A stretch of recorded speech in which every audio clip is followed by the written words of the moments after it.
김동섭의 인사이트 시간입니다. 본격적인 대화 나누기 전에 저희 시장 살짝 분위기 확인을 해보도록 하죠.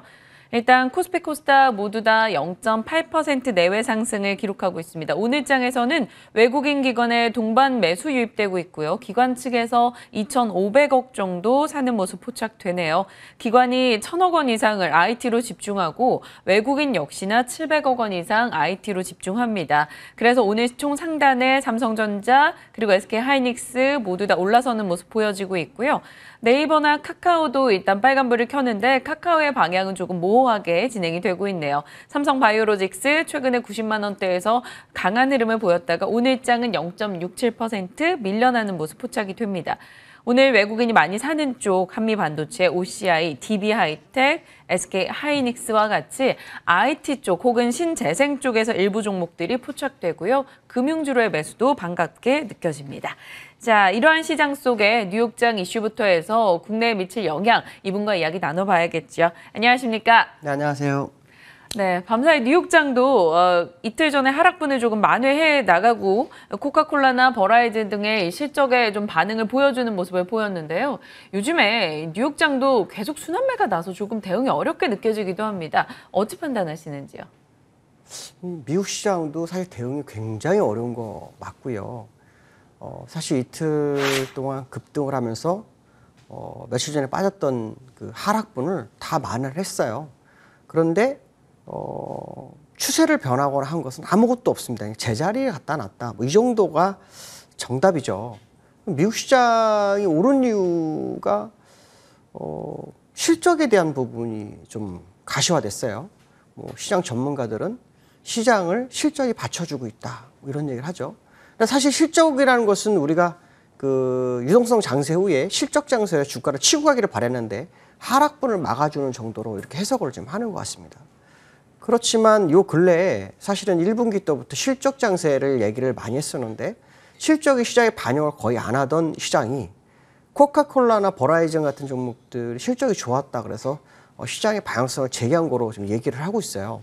근데 실제로 코카콜라나 버라이즌이 시장 예상치를 상당히 웃돌았지만 주가는 별로 움직이질 않았어요. 한 1%? 0.7%에서 1% 정도 상승 외에는 아무것도 없습니다. 그런데도 주가가 올라온 그런 상황이죠. 그러니까 결국 실적 장세라는 것은 주가가 올랐기 때문에 뭐가 두드러지게 나타났나 하고 그걸 얘기한 상황이 아닐까 이렇게 판단이 쓰고 있고요. 사실 오늘 끝난 미국장의 또 핫 이슈였던 것은 지난번에 그 초당파 의원들이 백악관에 가서 바이든하고 합의를 본 게 있어요. 1조 2천억 불에 대한 그 사회 기반 시설 이걸 합의를 봤었는데 공화당에서 전체 반대를 해서 상원에서 사실은 아직 표결에서 실패를 했어요. 그래서 다시 합의안을 가지고 다이달 초에 다시 합의를 하겠다 뭐 이런 얘기가 나오고 있는데요. 그러니까 악재가 갑자기 시장에 반영이 안 되고 있는 상황이죠. 저는 이 상황을 보면서 이게 진짜 맞을까에 대한 의문점을 좀 갖기 시작했는데 작년에 코로나가 이제 발발을 했을 때 중국 시장 코로나로 인해서 그 2월 13일부터 주가가 빠졌어요. 근데 미국은 안 빠졌습니다. 오히려 빠지는 척 하다가 되돌렸고 그 이후에 3월 달 초에 이제 밀리기 시작했던 그 모습이 있거든요. 그러니까 지금 그 델타 변이가 미국에서도 확진자 수가 굉장히 늘어나고 있는 상황이고 50개 주에서 전체적으로 늘어났죠. 특히 그 화이자에서 부스터샷을 사용하고자 하는 생각이 있지만 실제로 그게 효과가 있는지에 대해 의문점을 갖고 있죠. 이스라엘 같은 경우에도 이 화이자 접종을 했지만 그걸로 델타 변이를 막을 수 없다. 뭐 이런 얘기가 총리 입에서 나왔기 때문에 이 상황으로 보면 이 델타 변이가 시장에 다 반영이 안 된 거 아닐까 그 생각이 들어요. 그래서 작년에 코로나 때와 같은 모습이 현재 시장에 나오는 게 아닐까. 결국 실적에 의해서 주가가 끌어올린 것 치고는 실적 좋았던 기업들의 실적은 주가 상승 별게 없었다 그런다면 그거는 어떻게 보면 보이는 거를 설명한 거고 숨겨진 것은 결국 델타 변이가 아닐까라는 생각을 해봅니다. 물론 이거는 이제 개인적 생각이고요. 그 변이가 작년에 코로나 때와 거의 비슷한 상황이 아닐까라는 생각을 합니다. 왜냐하면 일반적으로 어떤 악재는 호재든 악재든 시장에 여러 번 반영을 해요. 지금도 보시면 아시겠지만 아까 그 나왔던 재료 제가 말씀드렸던 거 1조 2천억 불에 된 것도 그 전에 나와서 주가를 한번 반등을 성공시켰던 재료였거든요. 그러니까 재료는 여러 번 쓰이게 돼 있는데 코로나는 사실 재료가 쓰이질 않았죠. 한 번밖에 안 쓰였어요. 작년 3월에. 그러고 난 다음에 델타 변이에서 코로나 변이 바이러스가 나왔는데 시장에 반영이 안 되고 있죠. 아마도 그 변이 과정 속에서 시장이 움직이는 게 아닐까 뭐 그런 생각을 해봐야 될 것 같습니다. 기술적으로는 뭐 큰 변화는 없는 것 같아요. 큰 변화는 없는 것 같고 다만 그 20주선 지난번에 20주선에서 음봉이 나왔고 그 다음에 양봉이 나와서 올렸잖아요. 다시 20주선 왔는데 아랫거래가 길어졌어요. 근데 이번 주는 아직 이틀 남았죠. 이틀 남았습니다. 그렇죠? 이틀 동안 더 어떤 모습이 나오는지 봐야 되겠지만 중요한 것은 뭐냐면 추세선의 1, 2, 3는 돌파하지 못했다는 겁니다. 이게 또 문제가 되는 거죠. 그게 돌파가 되지 않았기 때문에 사실은 반등을 했지만 의미를 부여하냐라고 본다면 큰 부여를 하기는 어렵지 않을까 뭐 그런 생각을 해봐야 될 것 같고요. 두 번째로는 이 나스닥도 역시 마찬가지인데 똑같은 위치였죠. 차이점이 있다면 이 기울기 차이가 있고 그 다음에 여기 20주선까지 안 왔다는 차이가 있지만 어쨌든 거기서 전환선 지지력 테스트를 받고 올라오는 그런 상황. 결국 차트는 거의 비슷하게 흐르는 과정이다 정도로 해석하시면 될 것 같습니다. 두 번째 이슈는요.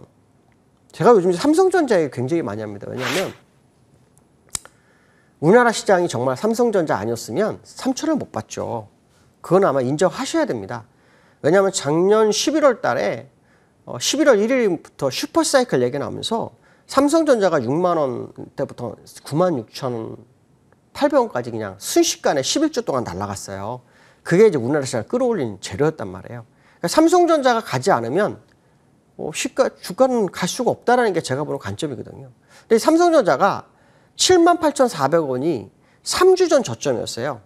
3주가 아니네요. 이거 월봉이고요. 3월 전, 그러니까 정확하게 8주 전에 저점이었습니다. 그 자리가 이제 무너지냐 안 무너지냐 이 싸움이었거든요. 왜냐하면 저 그림을 이렇게 보시면 아시겠지만 일목균열표의 그 빨간색 부분, 이 양운 부분에 주가가 들어왔어요. 그래서 사실은 오늘하고 내일 급등하지 않으면 그냥 자동적으로 양운으로 캔들이 들어오게 돼 있어요. 그렇게 되면 하방 압력이 거세지게 되죠. 하방 압력이 거세지는 건 뭐냐면 이 캔들을 밑으로 밀어낼 확률이 높아지는 상황이 된다는 거예요. 그래서 지금 굉장히 중요한 자리에서 삼성전자가 오늘 올라와서 주가를 끌어올리고 있잖아요. 현재 1.2% 정도 오르는 상황이거든요. 근데 아직 8만 원 정도까지 못 갔어요. 근데 여기서 중요한 건 뭐냐면 개인들이 속타는 거죠. 왜 개인이 속탈까요?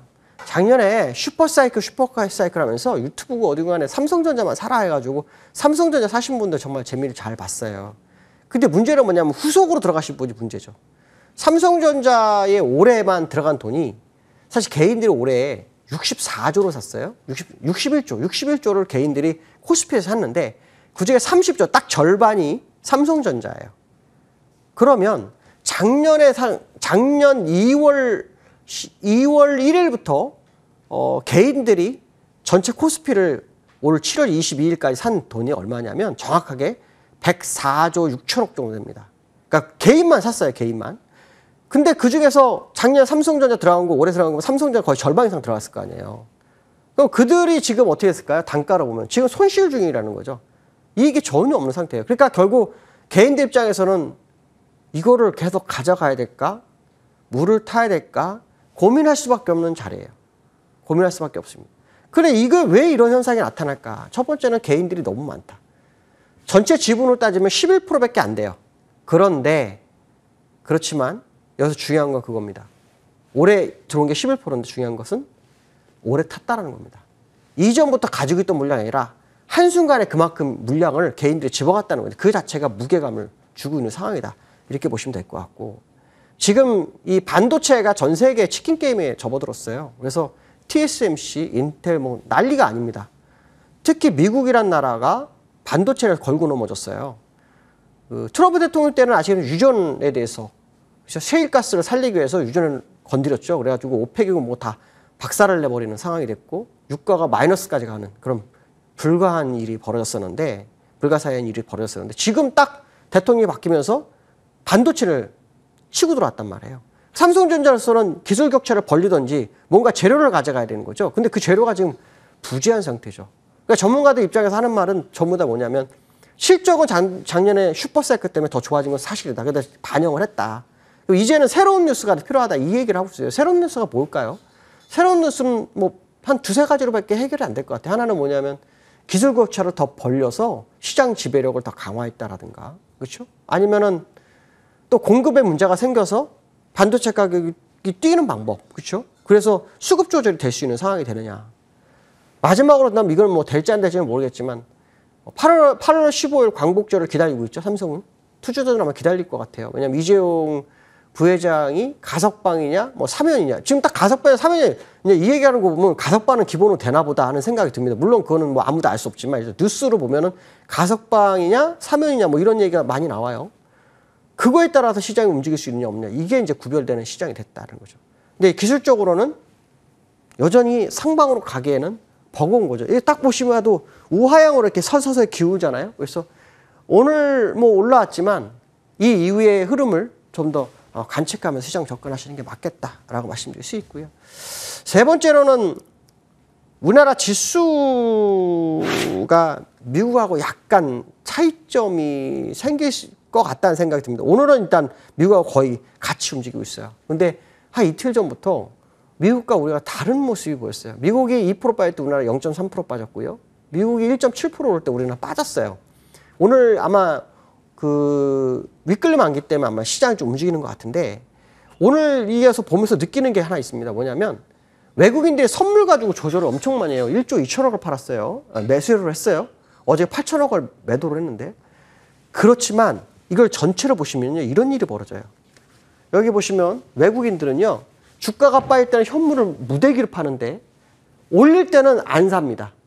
금액이 없어요. 그러니까 현물을 고점에서 굉장히 많이 팔기 위해서 시장을 조절하고 있다. 이런 해석을 해볼 수 있는 게 현재 시장의 모습이다라고 보시면 될 것 같고요. 기술적으로는 추세 반전 시그널이 들어와 있는 상태입니다. 그래서 올라가더라도 좀 주의를 해보시는 게 좋겠다. 이렇게 말씀드리고 싶습니다. 오늘 여기까지 하겠습니다. 감사합니다. 네, 김동섭의 인사이트까지 저희 오늘 준비한 소식 모두 전해드렸습니다. 양지수는 모두 다 빨간불 유지하고 있고요. 코스피는 올라가면서 상승하는 종목 개수가 조금씩 늘고 있다는 건 고무적이네요. 다만 기관과 외국인의 수급의 연속성, 내일 그리고 그 이후에까지 확인이 필요할 것 같습니다. 자, 저희는 오늘 여기서 인사드릴게요. 시청해주신 여러분 고맙습니다.